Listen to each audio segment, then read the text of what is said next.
শবে বরাত শব্দটাই হলো বাতিল, শবে বরাত শব্দটাই হলো মিথ্যা।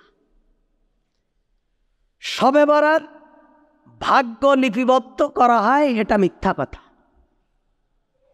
শবে বরাতে মানুষের তকবীর লিপিবদ্ধ করা হয়, যেই ওয়াজ আমরা শুনি এটা মুহাম্মদুর রাসূলুল্লাহ সাল্লাল্লাহু আলাইহি ওয়াসাল্লামের কওল নন।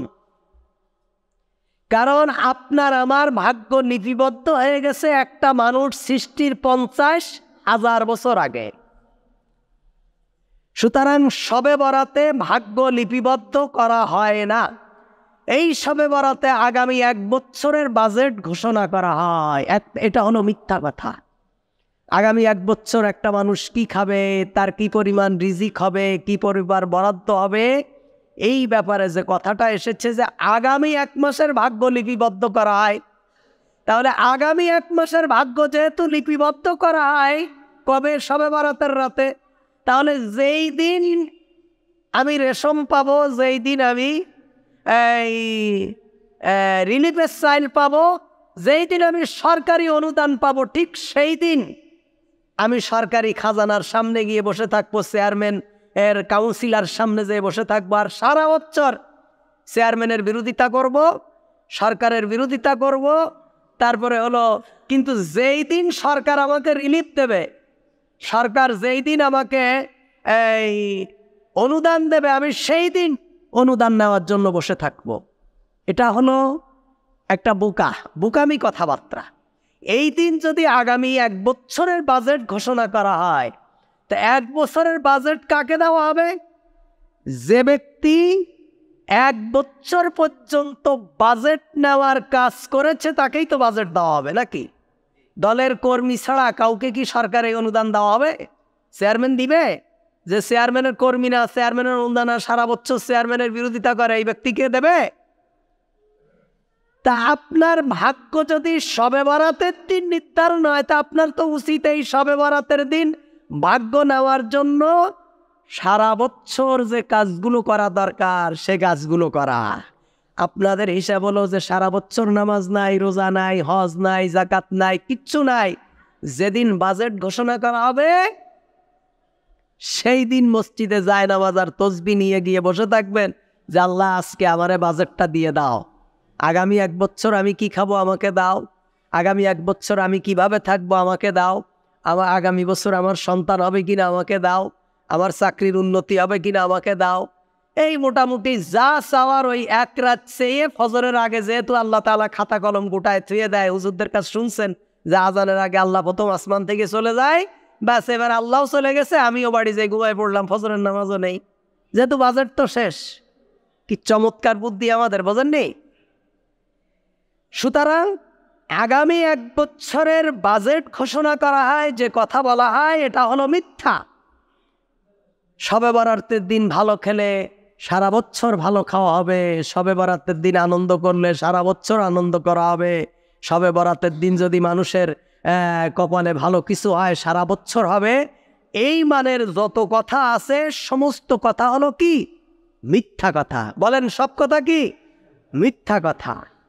তারপরে শবে বরাতের দিন গোসল করলে, মাগরিবের আগে কিংবা পরে যদি গোসল করেন, প্রতি ফোঁটায় ফোঁটায় তার গুনাহ ক্ষমা হয়ে যায়, তাকে ক্ষমা করে দেওয়া হয়, গোসল করলে বরকত হয়। এই ধরনের গোসল আমিও ছোটবেলায় বহুবার করছি, এই ধরনের গোসল আমিও করেছি। চরম শীতের ভিতরেও মাগরিবের পরে যে গোসল করছি। কারণ কি? নামাজ রোজা এমনিই করতে পারি না, ঘুরে ঘুরে বেড়াই। এখন যদি একটু গোসল করে গুনাহ মাফ হয়ে যায় তা অসুবিধা কোথায়? বুঝেননি? এই ধরনের কথাবার্তা, এই ধরনের আমল সব হলো একেবারে ডাহা মিথ্যা কথা। মুহাম্মদুর রাসূলুল্লাহ সাল্লাল্লাহু আলাইহি ওয়াসাল্লামের কোনো বর্ণনা থেকে এই ধরনের কথা পাওয়া যায় না। এই দিন হালুয়া রুটি খেলে, এই দিন হালুয়া রুটি খাওয়া দাওয়ার আয়োজন করা, তারপরে মেহমানদেরকে দাওয়াত দিয়ে খাওয়ানো, এই ধরনের যত কথা, যত সংস্কৃতি আমাদের সমাজে চালু আছে, সব কি মিথ্যা কথা, সব কি মিথ্যা কথা। এগুলোর সাথে ইসলামের ন্যূনতম কোনো সম্পর্ক নেই। আপনি বলবেন আলু আর রুটি খাইলে অসুবিধা কোথায়? খান আপনি, আপনার তো অসুবিধা নেই, আপনার অসুবিধা নেই। আবার দুই একজন কয় যে মুহাম্মাদুর রাসূলুল্লাহ সাল্লাল্লাহু আলাইহি ওয়াসাল্লাম উহুদের ময়দানে দান শহীদ করে ফেলেছেন, এই জন্য উনি শক্ত কিছু খাইতে পারেননি। তা কি খেয়েছেন? উনি নরম ছাতু ফাতু খেয়েছেন। তো এই জন্য আমরা একদিন সমবেদনা জানানোর জন্য ওই দিন আর শক্ত কিছু খাবো না, হালুয়া আর রুটি খাবো। কি সুন্দর যুক্তি দেখেছেন? মানে খাওয়ার যত যুক্তি, আমল না করে খাওয়ার যত কৌশল, এগুলো সব আমাদের শেখা। আল্লাহ তাআলা আমাদেরকে হেফাজত করুক। সুতরাং এই ধরনের কথাবার্তা যা প্রচলিত আছে সবগুলো হলো মিথ্যা কথা। তারপরে শবে বরাতে মিলাদ মাহফিলের আয়োজন করা, কোরআন খতমের আয়োজন করা, তারপরে হলো কবরগুলোকে আলোকসজ্জায় সজ্জিত করা, তোরণ তৈরি করা, এই দিনে যত ধরনের আনন্দ উৎসব আছে এগুলো সব হলো বেদাত এবং সব হলো মিথ্যা কথা। এগুলোর সাথে ইসলামের ন্যূনতম কোনো সম্পর্ক নেই।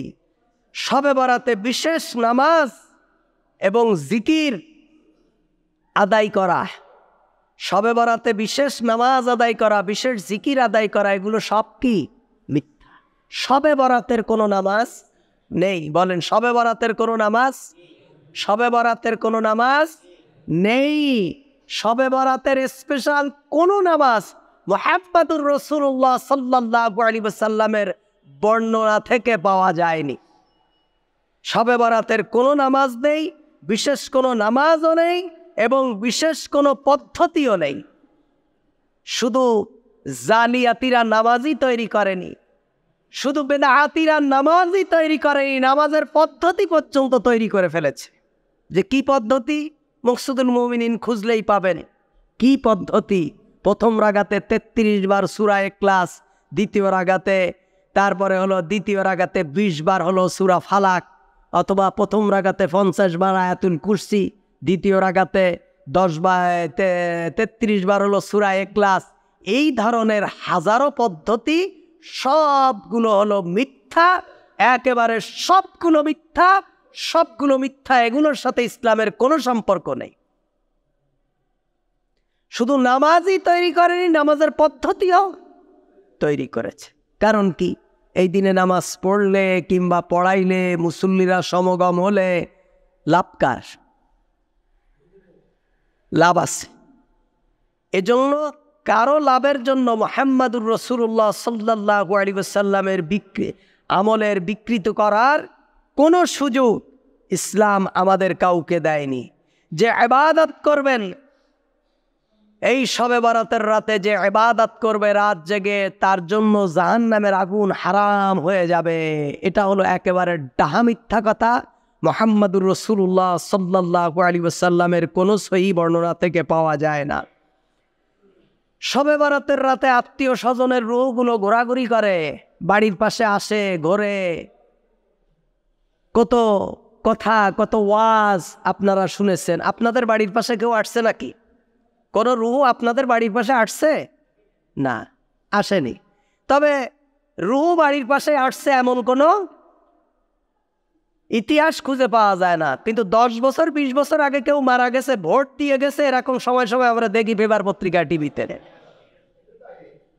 এসে ভোট টোট দিয়ে চলে যায়। 20-30 বছর আগে মারা গেছে, তারপরে দেখা যায় সে খুন করেছে, খুনের আসামি খোঁজ নিলে দেখা যায় 13 বছর আগে সে মারা গেছে। এগুলো 2-4টা নজির হয়তো আমাদের দেশে পাওয়া যায়, কিন্তু শবে বরাতের দিন রূহ ফিরে আসছে এরকম কোনো নজির আছে? নেই। এগুলো হলো সব মিথ্যা কথা।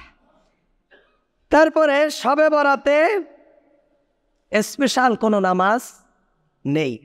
এবার আপনি বলবেন যে এগুলো করলে অসুবিধা কোথায়? শবে বরাতের দিন নামাজ করলে এটা তো ভালো কাজ। শবে বরাতের দিন মিলাদ পড়া, দুরূদ করা, জিকির করা, এটা তো ভালো কাজ। যেটা আপনার কাছে ভালো কাজ, এটা মুহাম্মাদুর রাসূলুল্লাহ সাল্লাল্লাহু আলাইহি ওয়াসাল্লাম এবং তার সাহাবীদের কাছে ভালো ছিল না। তা যে কাজ আল্লাহর নবী এবং তার সাহাবীদের কাছে ভালো ছিল না, এমন ভালো আমরা করতে চাই না। আমরা এমন কোনো ভালো কাজ করতে চাই না যে এই ভালো কাজ ইমাম বুখারীর কাছে ভালো ছিল না। এমন ভালো কাজ আমরা করতে চাই না যে কাজ ইমাম আবু হানিফার কাছে ভালো ছিল না, ইমাম মালিকের কাছে ভালো ছিল না, ইমাম শাফির কাছে ভালো ছিল না, সাহাবার কাছে ভালো ছিল না, আবু বকরের কাছে ভালো ছিল না, ওমরের কাছে ভালো ছিল না, উসমানের কাছে ভালো ছিল না, আলী রাদিয়াল্লাহু তাআলা আনহুমার কাছে ভালো ছিল না। কোন সাহাবীদের কাছে যে কাজ ভালো ছিল না, এ কাজ আমাদের জন্য ভালো হলো কিভাবে? সুতরাং শবে বরাতকে কেন্দ্র করে নির্দিষ্ট কোনো দিনে এই নির্দিষ্ট কিছু রসম রেওয়ায়েজ অনুযায়ী আমল করা, ইবাদত করা, এটা কোনোভাবেই মুহাম্মাদুর রাসূলুল্লাহ সাল্লাল্লাহু আলাইহি ওয়াসাল্লামের তরিকা হতে পারে না। বরং আমরা বলবো গোটা শাবান মাসটাই আল্লাহর কাছে মর্যাদাপূর্ণ মাস। গোটা শাবান মাসে ইবাদত করবেন, গোটা শাবান মাসে জিকির করবেন, গোটা শাবান মাসে নফল সালাত আদায় করবেন, গোটা শাবান মাসে নফল সিয়াম আদায় করবেন। এটা আল্লাহ সুবহানাহু ওয়া তাআলার কাছে অধিক মর্যাদাপূর্ণ।